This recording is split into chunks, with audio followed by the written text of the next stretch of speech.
नहार छोड़ेगा अपने पापा की सिफारिश वाली नौकरी, दादी करवाएगी रूही को अगवा और नहार के उड़ेंगे होश। रूही को पागलों की तरह हर जगह ढूंढेगा नहार, क्योंकि दादी जहां रूही को धमकाकर चली तो जाती है, मगर जब दादी और घर वालों को पता चलता है कि नहार नौकरी न मिलने की वजह से दर दर की ठोकरें खा रहा है और उसे मजदूरी करनी पड़ रही है, तो ये सुनकर नहार के पापा को खुद पर काफी गुस्सा आता है कि वो नहार के लिए कुछ नहीं कर पा रहे। जिससे समर अपने पापा को हिम्मत देता है और उन्हें सलाह देता है कि वो चाहें तो अपने किसी जानने वाले की कंपनी में नहार को काम दिलवा सकते हैं, जिससे नहार को मजदूरी नहीं करनी पड़ेगी, क्योंकि नहार को घर लाने की कोशिश वो बाद में भी कर सकते हैं। पहले उन्हें नहार के हालात ठीक करने होंगे। जिससे रतन भी समर की बात मानकर कई जगह फोन घुमाता है और सबसे कह देता है कि अगर उनके पास नहार काम मांगने आए तो वो नहार को अपने पास एक अच्छी नौकरी दे दें। जिससे नहार के पापा के एक दोस्त उन्हें बताते हैं कि कुछ दिन पहले नहार उनके पास आया था, लेकिन वो उस समय किसी बिजनेस डील के लिए बाहर जा रहे थे,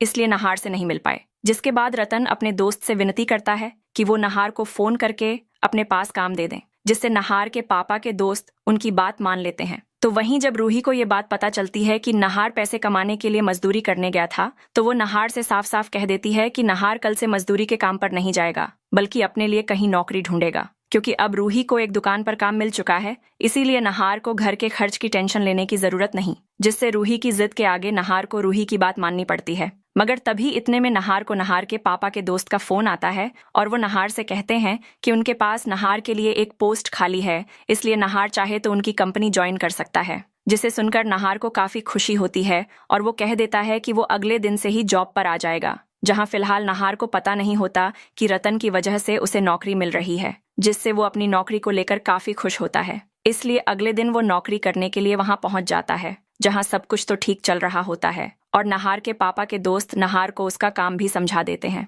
मगर तभी नहार को बाकी कर्मचारियों से पता चलता है कि नहार के पापा ने नहार को नौकरी दिलवाने के लिए यहाँ फोन किया था। जिसे सुनकर नहार को काफी बुरा लगता है, क्योंकि वो अपने घर वालों का रुतबा इस्तेमाल करके नौकरी हासिल नहीं करना चाहता था। इसलिए नहार तुरंत अपने बॉस से मिलता है और उन्हें बताता है कि वो यहाँ काम नहीं कर पाएगा। ये सुनकर नहार के पापा के दोस्त कहते हैं कि उन्हें नहार की जरूरत है, नहार ऐसे उनका काम छोड़कर नहीं जा सकता। जिस पर नहार बता देता है कि उसे सब कुछ पता चल चुका है कि उसे ये जॉब उसके पापा की वजह से मिली है, इसलिए वो इस काम को नहीं कर सकता। जिससे नहार के पापा के दोस्त कुछ नहीं बोल पाते और नहार वहां से चला जाता है। मगर जब रूही को पता चलता है कि नहार ने नौकरी छोड़ दी है, तो ये जानकर रूही को एक बड़ा झटका लगता है। लेकिन जब नहार बताता है कि वो नौकरी उसे उसके पापा की वजह से मिली थी, इसलिए उसने वहां काम नहीं किया, तो ये सुनकर रूही नहार से कहती है कि नहार ने बिल्कुल सही फैसला लिया। जिसके बाद नहार नौकरी ढूंढने के लिए रात दिन एक कर देता है,